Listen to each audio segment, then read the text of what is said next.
Hello student, Namaskar.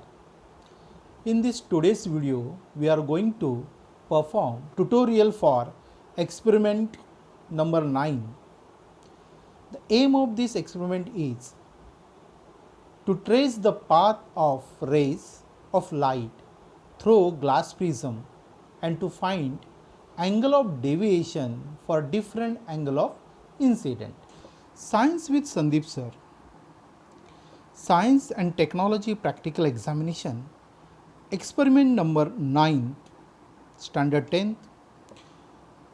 Aim of today's experiment is to trace the path of the ray of light through a glass prism and to find the angle of deviation for different angle of incidence. Apparatus required for this experiment is, the first is a prism. Prism is made of glass which have 3 rectangular sides. This is 3 rectangular sides and 2 triangular sides. Prism always represented by its triangular shape. Then drawing boards, drawing papers, paper pens, etc. Now fix your answer sheet or paper, drawing paper on these drawing boards. Keep this prism at the center of this drawing board. This is our prism.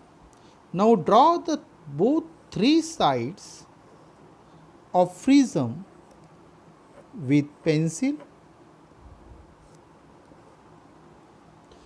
Remove prism, keep it aside.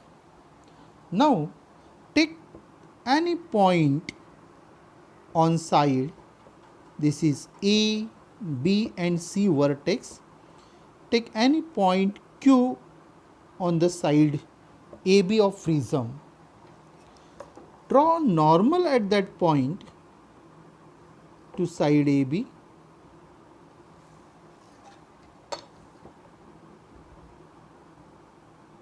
This is normal.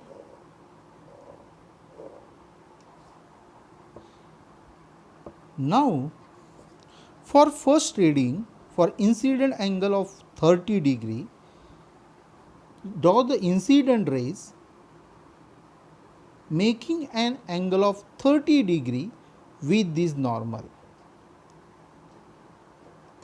Now suppose this is our incident rays making an angle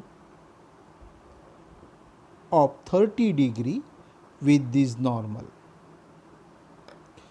Now take any 2 pins and fix these 2 paper pins on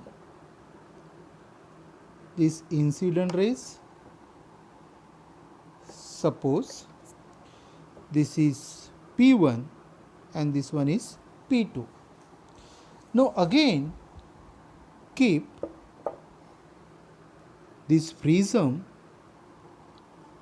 at its original position and now observe the image of this P1 and P2 pins from side this AC and fix the position of P3 pins such a way that are observed in a straight line.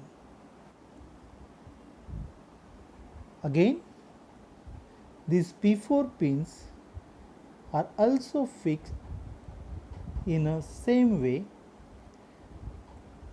such that P1, this P1, P2 and P3, P4, both these 4 pins are observed in a straight line through the sides AC of the prism.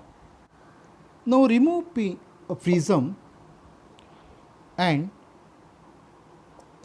mark the position of P3 and P4 pins.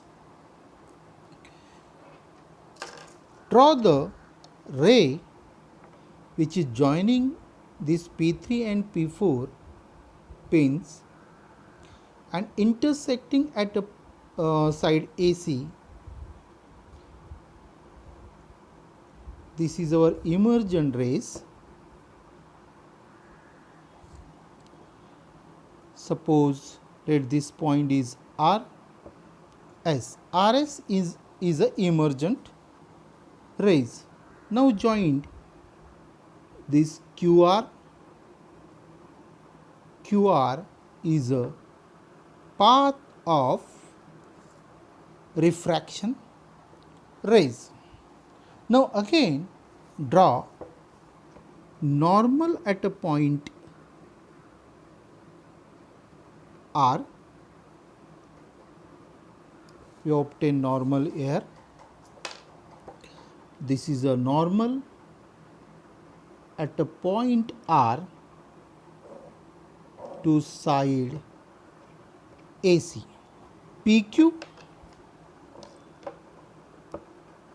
is a incident rays, QR is a refracted rays, and RS is a emergence rays.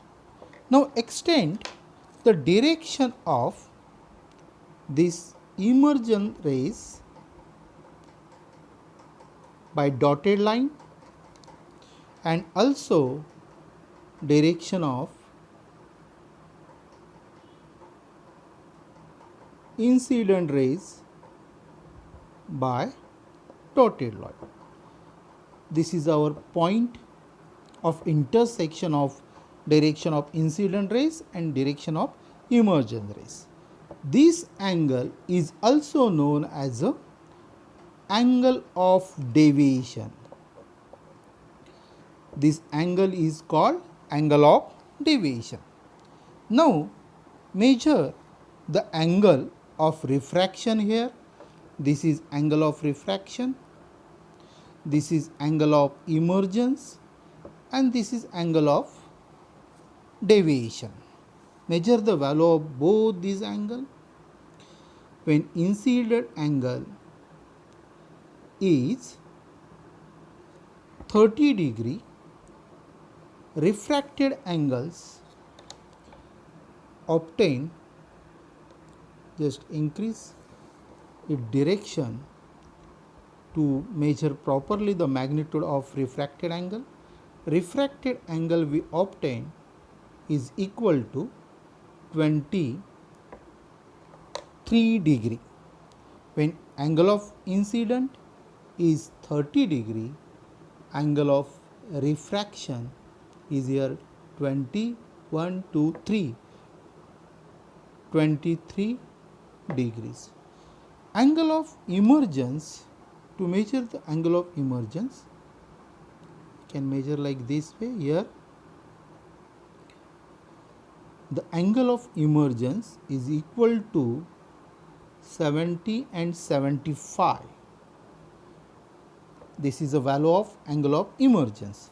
Now angle of deviation means when we extend the direction of emergence rays and direction of incident rays, the angle between these two directions is called angle of deviation, and the value of angle of deviation we obtain is equal to here 40, 10, 20, 30, 40 and 42 degrees.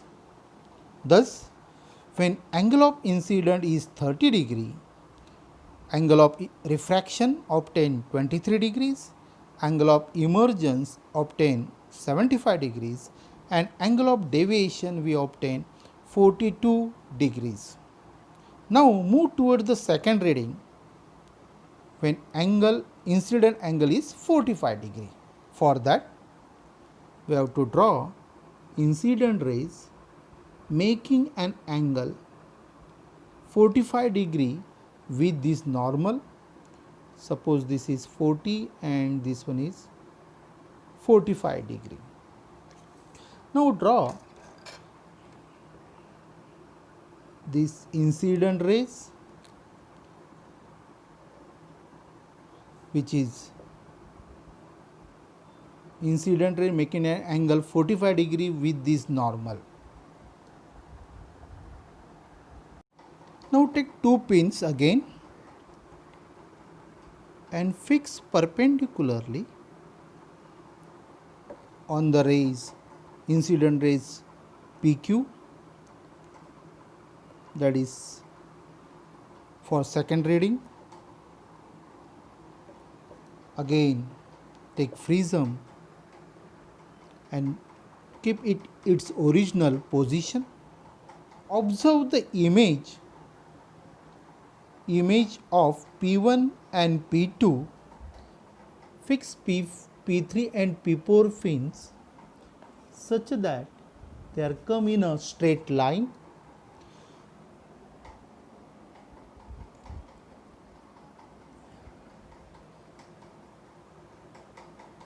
Here we have to observe the image of P1 and P2 through this AC side of prism, so that we observe P1, P2, P3 and P4 pins in a straight line.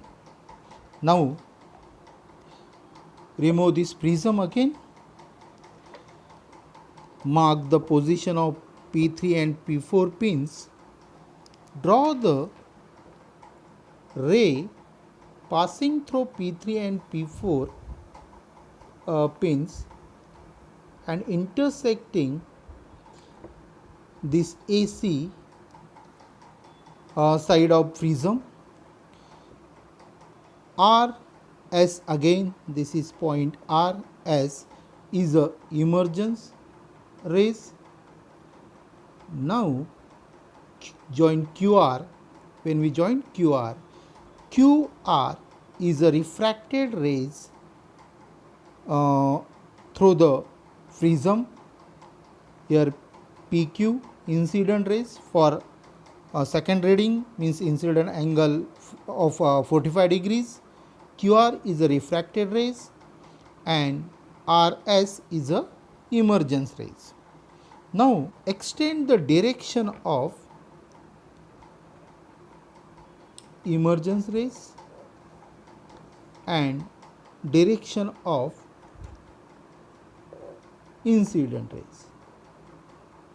This is the point T of intersection and this is angle of deviation.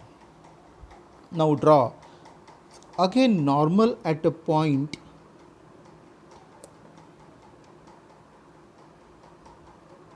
R for side AC.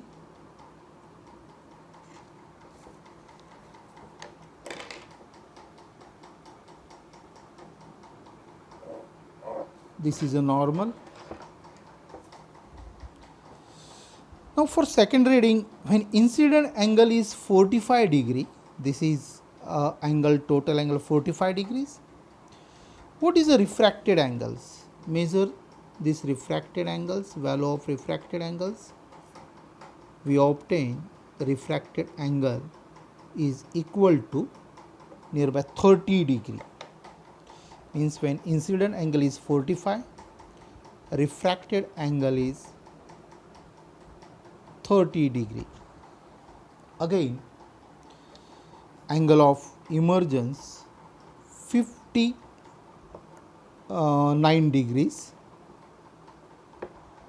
Angle of deviation is the angle between direction of incident rays and direction of emergence rays. The angle of deviation is we obtain equal to 40 degree. Means when angle of incident is 45 degrees, we obtain angle of deviation is 40 degree. Here if you observe, initially as we increase the incident angle, angle of deviation decrease. For angle of incident, angle of deviation is 42 degrees, but when we increase angle of incident as a 45 degrees, we obtain angle of deviation is 40 degree. Now let's move toward the third reading when incident angle is 60 degree. Draw the incident rays making angle of 60 degree with this normal, making an angle of 60 degree with normal. Now take two pins, fix on this incident rays. Now this incident rays is for incident angle 60 degree. Again place this prism at its original position. Now observe the direct image of these two paper pins P1 and P2 through these sides AC and fix the position of pins P3 such a way that it's come in a straight line.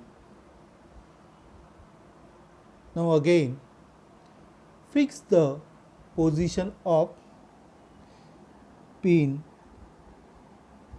P4 and P3 so that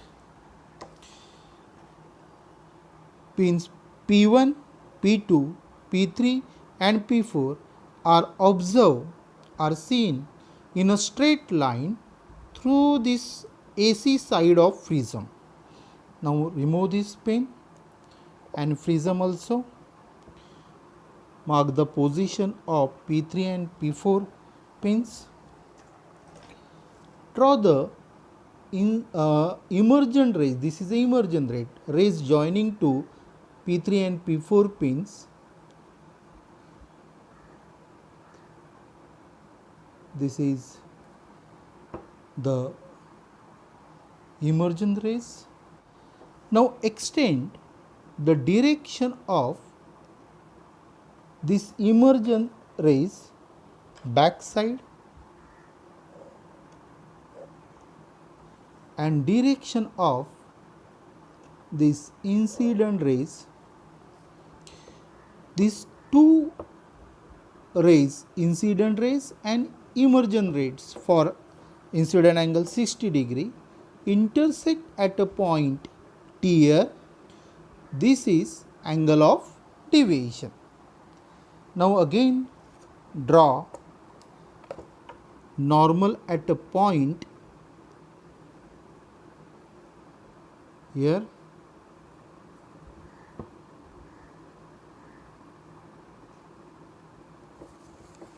Suppose this is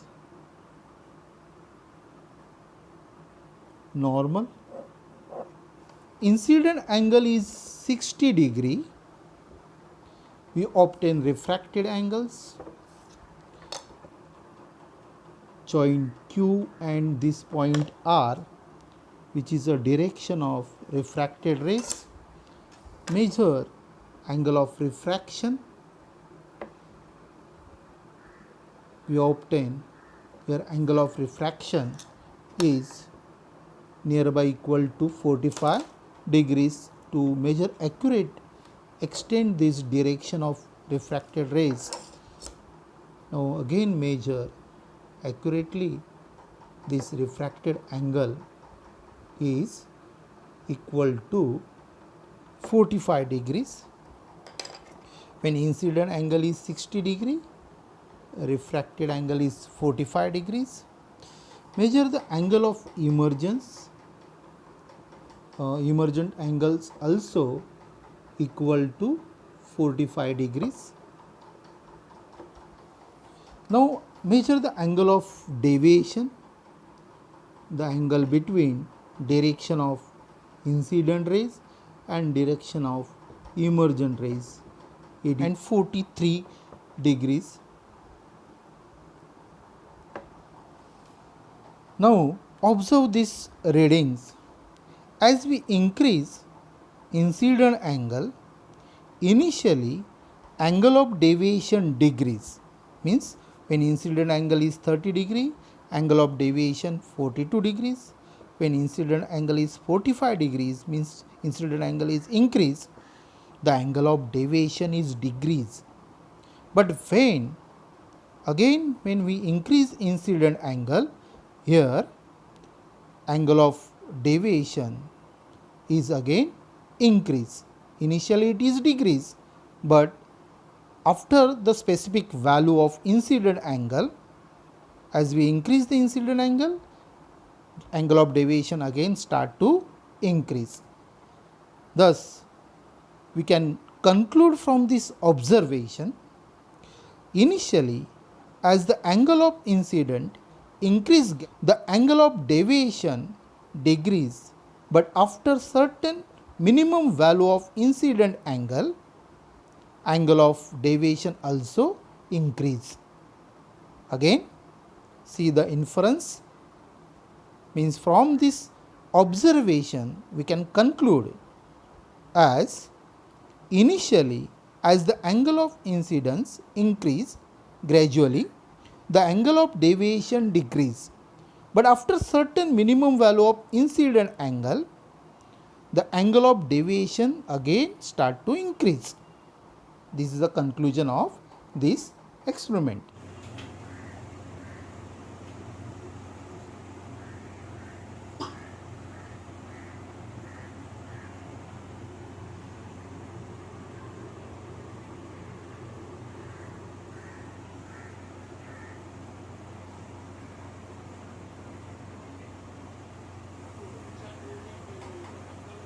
Student, I hope you understood this experiment.